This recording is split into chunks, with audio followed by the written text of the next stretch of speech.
Hi, welcome to day 89 of our 365-day Bible reading plan. Today's reading is titled David and Jonathan.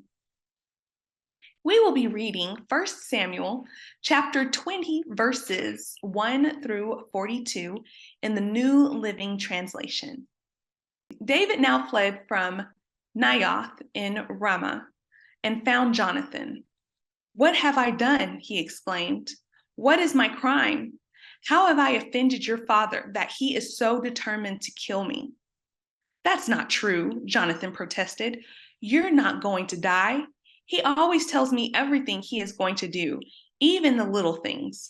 I know my father wouldn't hide something like this from me. It just isn't so."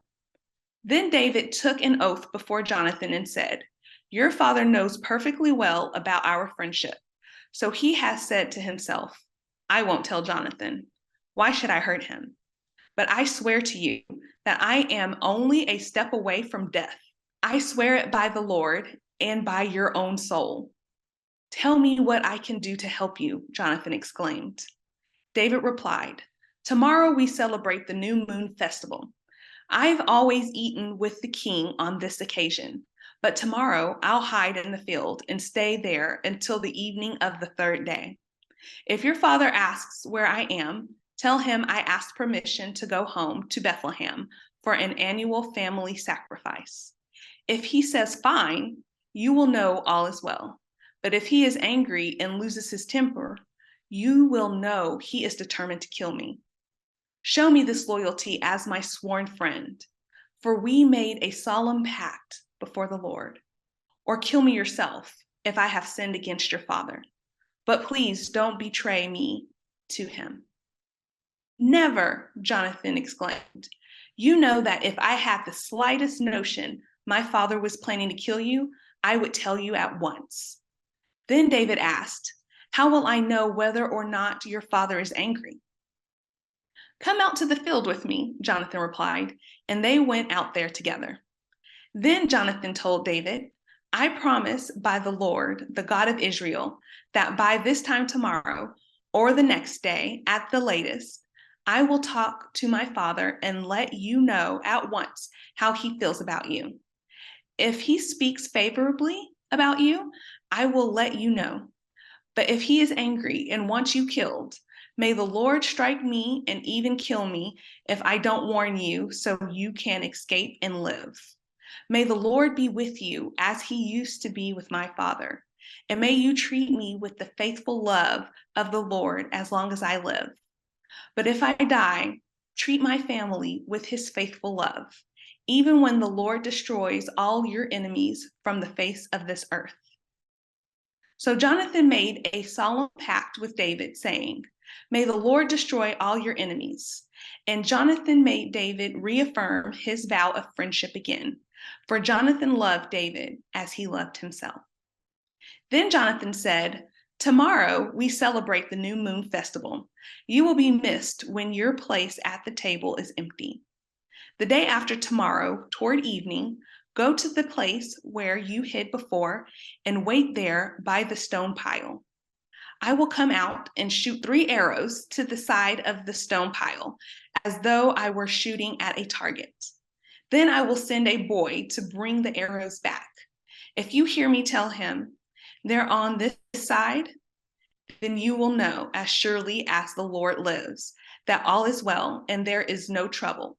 But if I tell him, 'Go farther, the arrows are still ahead of you,' then it will mean that you must leave immediately, for the Lord is sending you away. And may the Lord make us keep our promises to each other, for he has witnessed them." So David hid himself in the fields, and when the new moon festival began, the king sat down to eat. He sat at his usual place against the wall, with Jonathan sitting opposite him and Abner beside him. But David's place was empty. Saul didn't say anything about it that day, for he said to himself, "Something must have made David ceremonially unclean." But when David's place was empty again the next day, Saul asked Jonathan, "Why hasn't the son of Jesse been here for the meal either yesterday or today?" Jonathan replied, David earnestly asked me if he could go to Bethlehem. He said, please let me go, for we are having a family sacrifice. My brother demanded that I be there, so please let me get away to see my brothers. That's why he isn't here at the king's table. Saul boiled with rage at Jonathan. You stupid son of a whore, he swore at him. Do you think I don't know that you want him to be king in your place, shaming yourself and your mother? As long as that son of Jesse is alive, you'll never be king.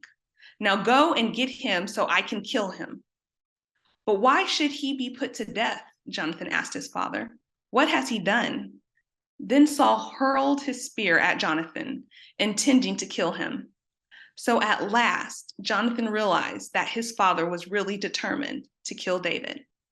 Jonathan left the table in fierce anger and refused to eat on that second day of the festival, for he was crushed by his father's shameful behavior towards David.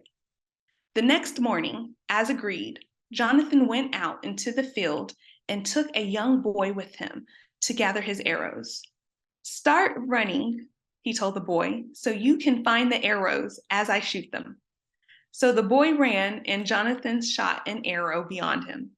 When the boy had almost reached the arrow, Jonathan shouted, The arrow is still ahead of you. Hurry, hurry, don't wait. So the boy quickly gathered up the arrows and ran back to his master. He, of course, suspected nothing. Only Jonathan and David understood the signal. Then Jonathan gave his bow and arrows to the boy and told him to take them back to town. As soon as the boy was gone, David came out from where he had been hiding near the stone pile. Then David bowed 3 times to Jonathan with his face to the ground. Both of them were in tears as they embraced each other and said goodbye, especially David. At last, Jonathan said to David, Go in peace, for we have sworn loyalty to each other in the Lord's name. The Lord is the witness of a bond between us and our children forever. Then David left, and Jonathan returned to the town. Thanks for joining us for today's reading, and remember, everyone has an invitation to sit at Jesus' table. We hope you'll find your story and purpose in God's story.